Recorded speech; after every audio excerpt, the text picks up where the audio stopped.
Hey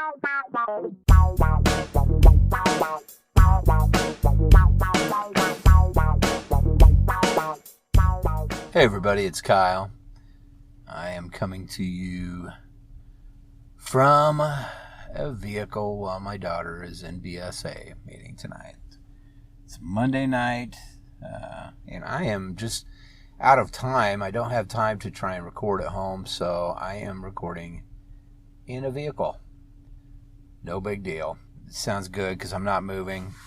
It's kind of sprinkling outside a little bit. You might hear a little bit of that. Maybe a little traffic going by me. But other than that, not much else. So, as you can probably tell by my voice, I am not super crazy cheerful right now.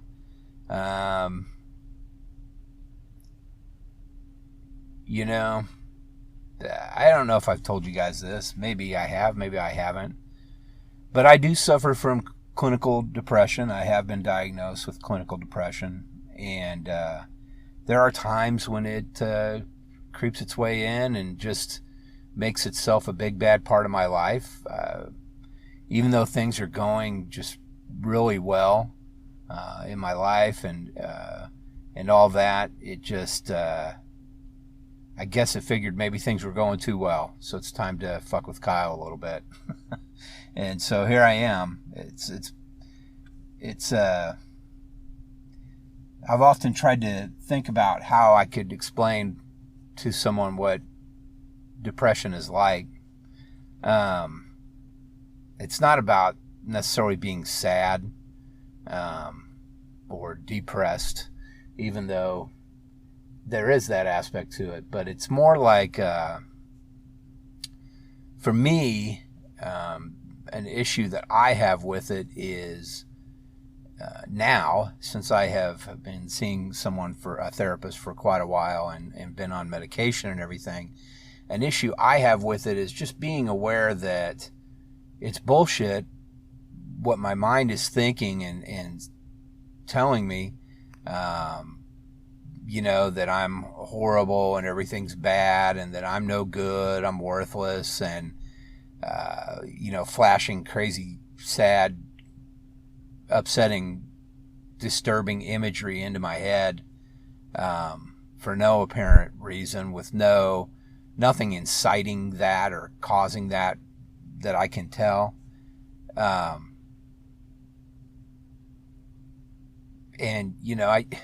I think it's just knowing that that's bullshit, but not being able to control it and still being bombarded with it.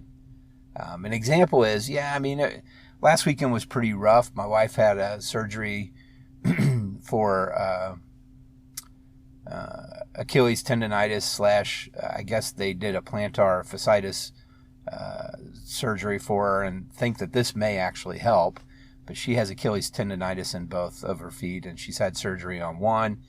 Didn't seem to take very well, so now she's, when they went to do this left one, she's had PRP shots or stem cell shots in both feet also. And just nothing seems to be doing getting her back to normal. And so she had surgery on the left this weekend, and for Friday anyway, and Friday morning. And so she was kind of out of it, and she was starting to feel better Saturday, and we went and did some stuff. But it's very difficult for her. I have been having some issues with somebody close to me just not getting things done that need to be done, even though they know what needs to be done and I know what needs to be done, and them just kind of overlooking that and letting it go. I won't get any more detailed than that. But it's hard to watch somebody jeopardizing their own life and stuff and not being able to get them to change that. That stuff was going on this weekend a little bit. And so there was a little bit of anger and sadness and stuff surrounding that, just a little bit. And then I woke up at Monday morning at like 4 a.m. for no apparent reason, a little bit before 4 a.m. And my head was just filled with thoughts about how nobody respects me as far as my ability to do my job, to perform my work, I'm not valued. I'm like, it was just all this shit just spilling into my head for no apparent reason. I mean, last week I helped, I helped build the studio. The studio is kind of my baby at work. And, 4 years ago when I got there, they didn't even have a video camera. So it's a big deal. But last week on Wednesday, we performed the first ever key screen video production in the history of that company in-house. It was interesting. I shot these pieces, and there were intros and outros in each one performed by this woman at work. And on the second video, the second piece or whatever, we didn't get the intro. So we're going to have to reshoot that. Instead of having to go shoot in a noisy environment, I had the background, so we just shot it in this new studio on the key screen. And then I keyed her in over the existing door, and I mean, it looks, if you didn't know any better, you'd have no idea that shot was different from the other videos. So it was a big success and a huge step forward for my company. And so for me to be thinking these crazy things less than a week later, and for this stuff to be popping into my head, is just frustrating and bizarre. And so I'm kind of dealing with that, man. And I mean, I guess we can get into that's, as far as what's bugging me. Pardon me as I clear my throat a few times. I'll try and cut some of these out. There we go. Okay, and as far as what's bugging me, I would say what's bugging me is the continued lack of attention given to mental illness in this country. Forever growing up, I thought that, I was just a little bit wacky, and that I kind of leaned towards appreciating dark things, which is interesting because if you know me, you know that I am kind of a cut up and I like to have fun and be silly and all that stuff, but there's a real dark side as well. A lot of the things that I've been interested in my life are very dark. A lot of that also could probably tie in with my father dying when I was just 11. He had 2 strokes within 24 hours as a result of drinking. It was pretty bad. It was actually the same exact day John Lennon was shot, so that might tell you how old I was. But yeah, that was rough for me. And then my mom did the best she could, and we lived with my grandparents and my uncle after that for a while, and but the drinking was pretty solid still. I mean, they were pretty into getting blitzed on the weekends and fighting and all that, so that was pretty wacky. I can remember being 13 years old or less and driving them home from the country club after they were pretty blitzed. So I saw a lot of wacky stuff there, So I think that, and I like to drink. I mean, I like to partake. I don't drink every day, and I don't need to drink at all. But I do enjoy a cocktail. I do enjoy some tequila and some beer. But I've been around it my whole life, and it's rampant. I mean, my mother and my aunt and my uncle also went through it with my grandparents, and they experienced all kinds of horrible things too. I know there's some stories they've said that I'm just like, wow. So I mean, that may contribute to it a little bit, but I think I was also kind of predisposed to having depression. I mean, I think probably one big reason my father drank himself to death is because he felt like he couldn't really talk to anybody about what was going on in his head and what was happening. It was a different time, and men just could not show that weakness, even though it's not a weakness. Actually, what he did is a weakness. Going to see someone and going to talk to someone about it and making moves towards making yourself better is a strength. Not doing anything about it and dying when you're 35 years old from 2 strokes in 24 hours is a weakness. That may sound harsh. I don't mean it in a negative way. I feel like I hardly knew my father, but I do wish he was here, you know? And I wish my grandfather was here and my grandmother too, to see my kids and to see what's going on. But I'm pretty sure that my dad suffered from depression as well.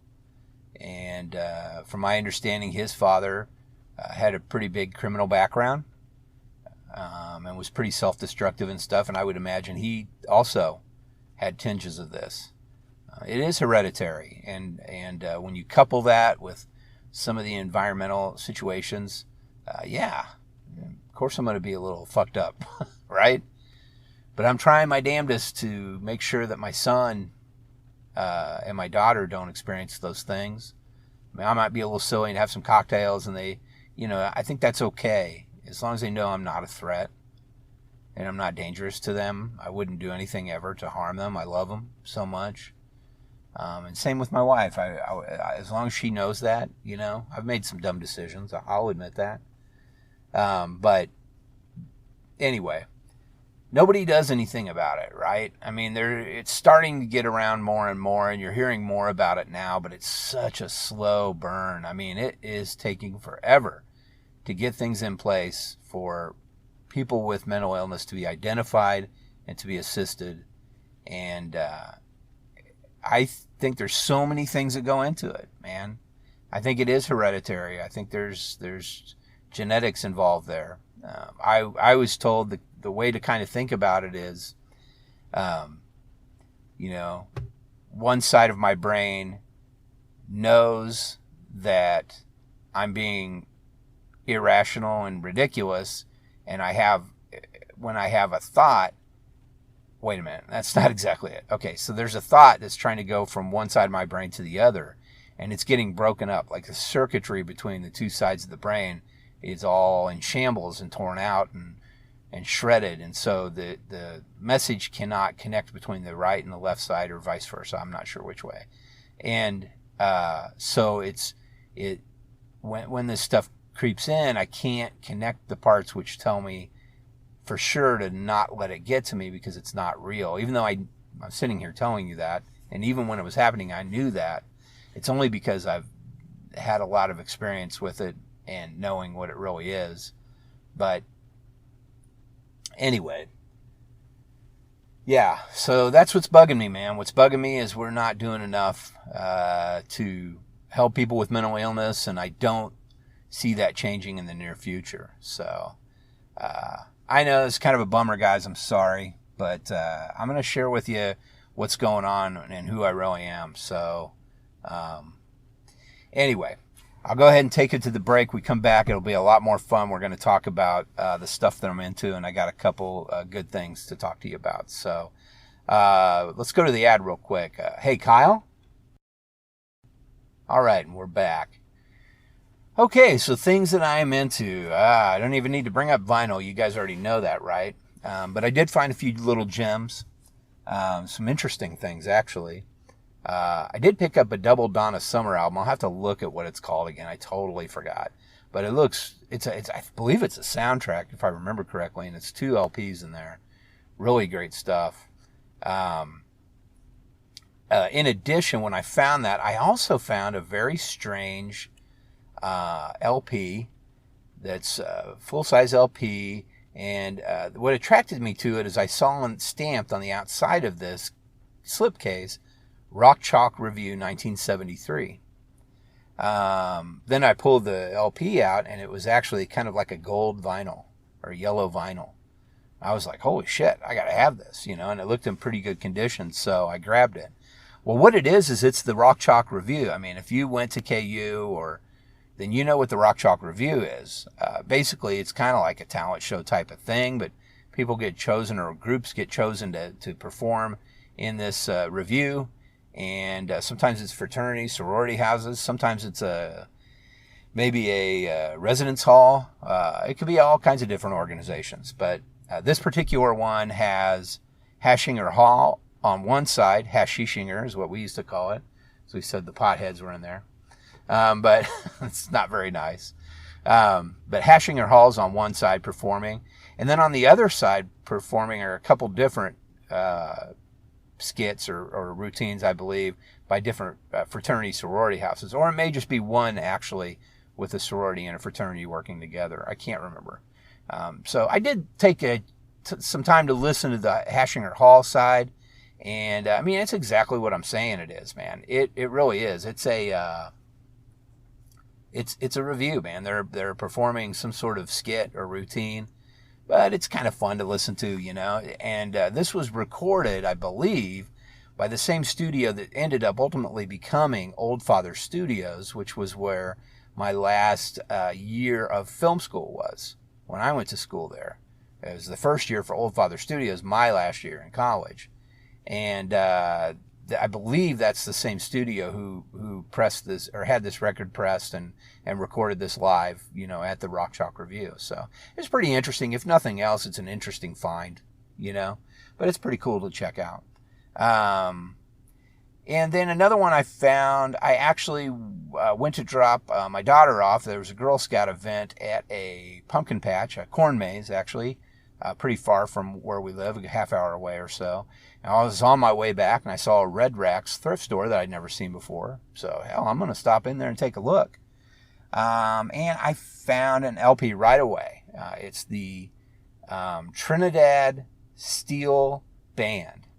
And it's really interesting. It's actually an album from 1956.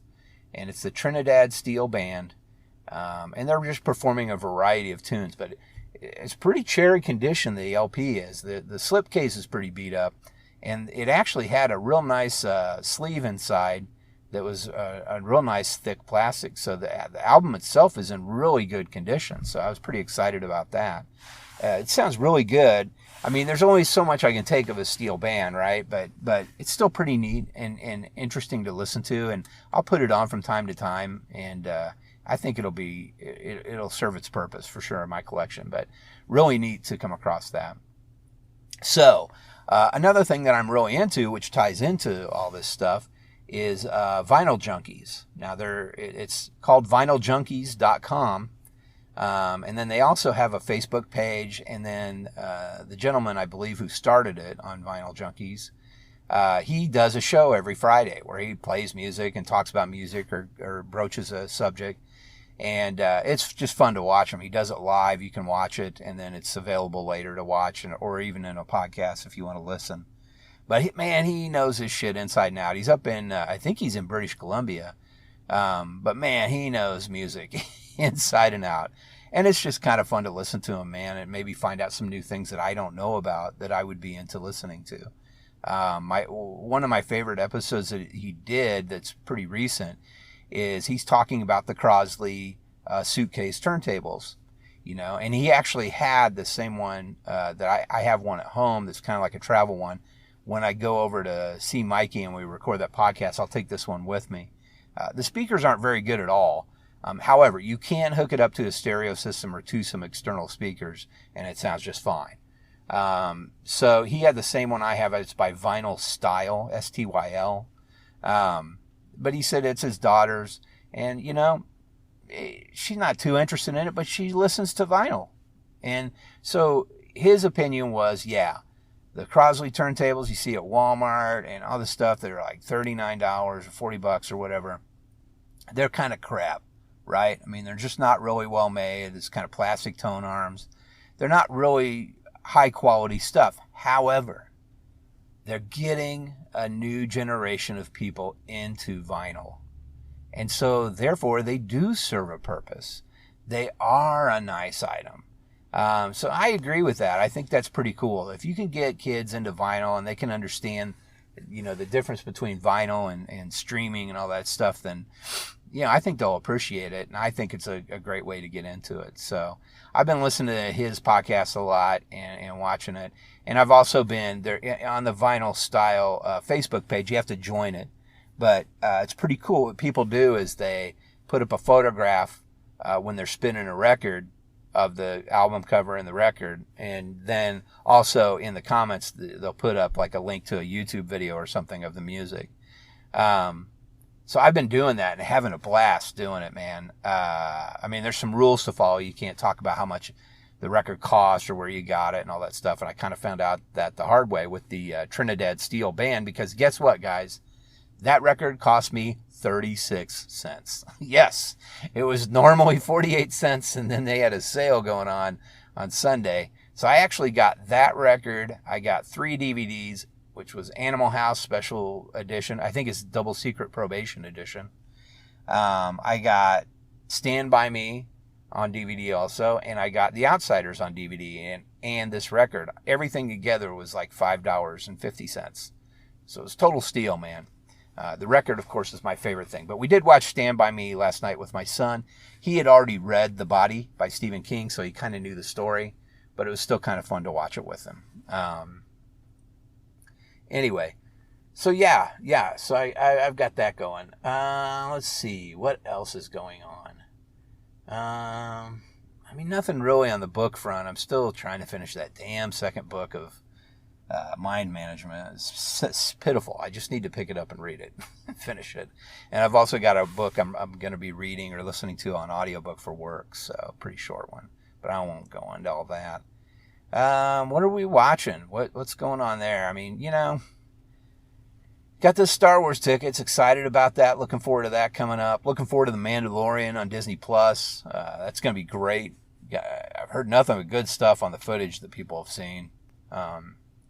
So I'm really looking forward to that. And, other than that, a lot of Unbreakable Kimmy Schmidt, man. We love it. I mean, that show is so well made. It is so well written. It's like Seinfeld written, Like the zingers are just non-stop. But it's also really smart. And it's, even though it's cutesy sometimes and there's some emotion to it, it's also hilarious, man. I just have nothing but great things to say about it. It's got every type of comedy in it, from slapstick to really deep thinking comedy. And I appreciate that, man.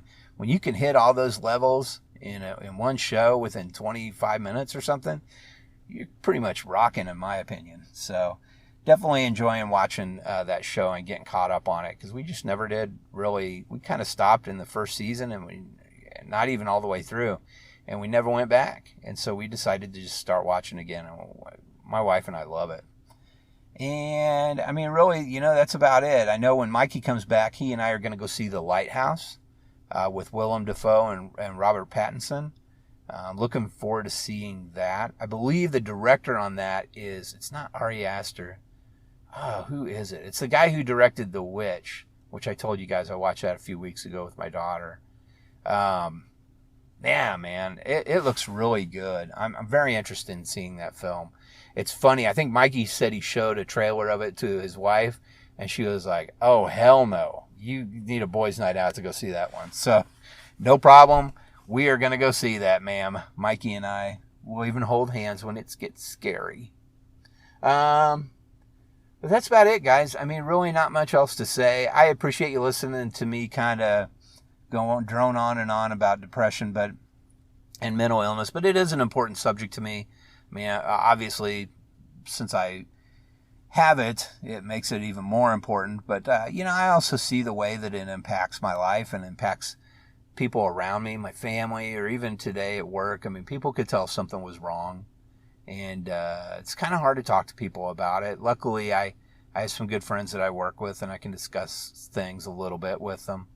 And I feel comfortable with that. I'm not hiding anything, man. I am not ashamed of it. It's just part of my life, and I wish I could control it a little better, and it didn't control me as well as it does. But here I am.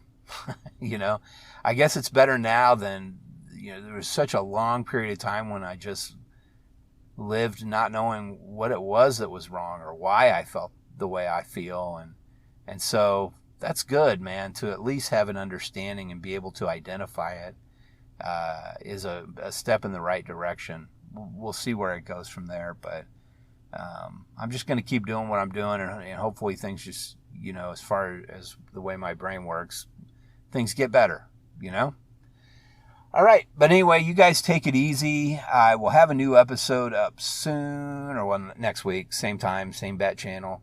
But until then, guys, get off my lawn.